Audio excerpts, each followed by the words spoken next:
Hey, good morning from California. It's a nice little bright, sunshiny day again today. Thought I'd do a little bit of an update here on the garden and the yard. I've been having some problems with sunburn on the beans, and as you can see, they're getting burnt pretty good, mostly late afternoon. And so what I did was I put up a screen that will help to block out the late afternoon sun. It's just a piece of shade cloth and a couple of 1x3s stapled up. It does a great job blocking out the late afternoon sun. My little spaghetti squash plants are really starting to take off. This one's growing really well. First time trying to grow them, so we'll see how they turn out. I love the squash. So here's some watermelon.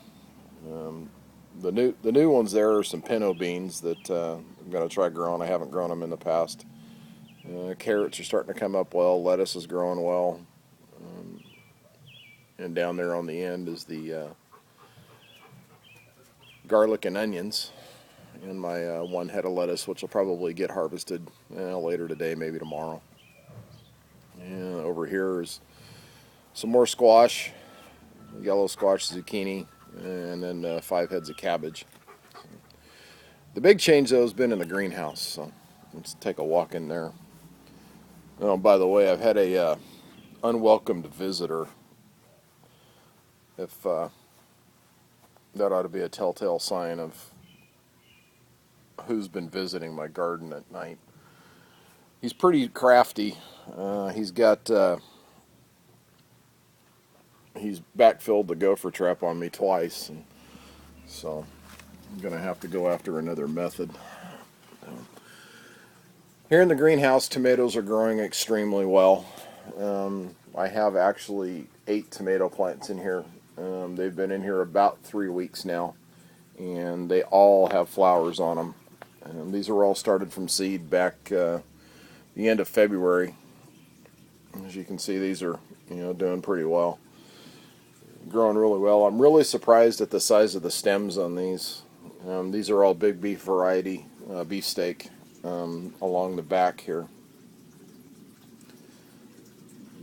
We've got flowers starting on every one of them. No insect problems, no disease problems whatsoever.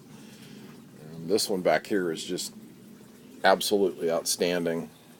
See a nice flower starting to open up, and the size of the stem on this thing is just, there's my thumb for comparison. It's absolutely gorgeous. There's the reservoir. There's my cucumber. And from about a week ago, it's just taken off and growing really well. Got a few flowers down here, mostly male. There are a couple of small, little itty bitty ones just getting started down here. So,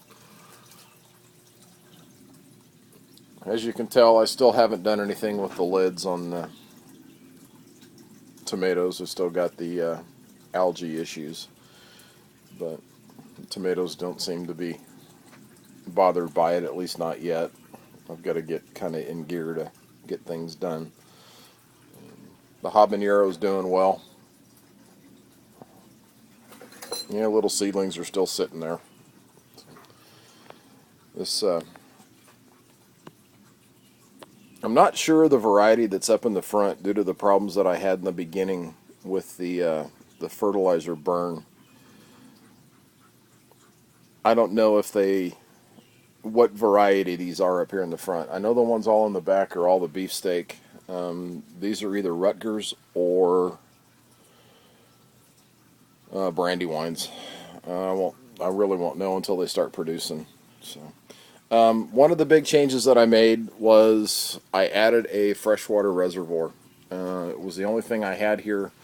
It's 55 gallons. I put 35 gallons of water in it yesterday with a little valve down at the bottom and just a piece of 1/4-inch clear tubing, which then runs to flip valve, in the top of the reservoir to keep the water level constant. I was getting a little concerned because the plants were using so much water now that they're growing so vigorously that the nutrients were becoming concentrated, and I didn't want to run into a problem with disease or burning them again. Lord knows I've been there once before. Don't want to revisit that. So I'll get on a schedule of every 2 weeks of changing nutrients, and that's kind of the schedule I've been on now. And like I say, things are growing really well, so I don't want to, if it's working, I'm not going to mess with it. So anyway, just a quick update just to show how things were growing. I'm really surprised. The fan's working out well so far. I'm able to keep the temperatures below 95, 98 degrees. I've been turning it on early in the morning, 8, 9 o'clock. I've got it off right now just for the video. But it's enough to keep enough air movement, along with the ventilation that I have at the top on the other end, to keep enough air movement in here to keep the temperatures down. It does get quite warm in here. We hit, I think, 82 degrees here yesterday, and with the fan running, it only got it to 98. So I think the plants can live with that. At least they're telling me so far that they can. So I'll be interested to see how far the reservoir drops also in the next couple of weeks. How much water the plants are using. I'll be able to kind of keep a better track of it that way also. I think I'm going to just build a plywood lid to go across the top, and I may put like a cork float with a little stem on the top of it and mark it so I can see, in 1 gallon increments how much they're going through. So that'll probably be the next update that I do. Anyway, I hope you all have a good day. Hope it's warming up in your part of the country. And Brock, this one's for you. I appreciate the help and the guidance on the reservoir. I think it's going to make a big difference. Guys, have a good day. See ya.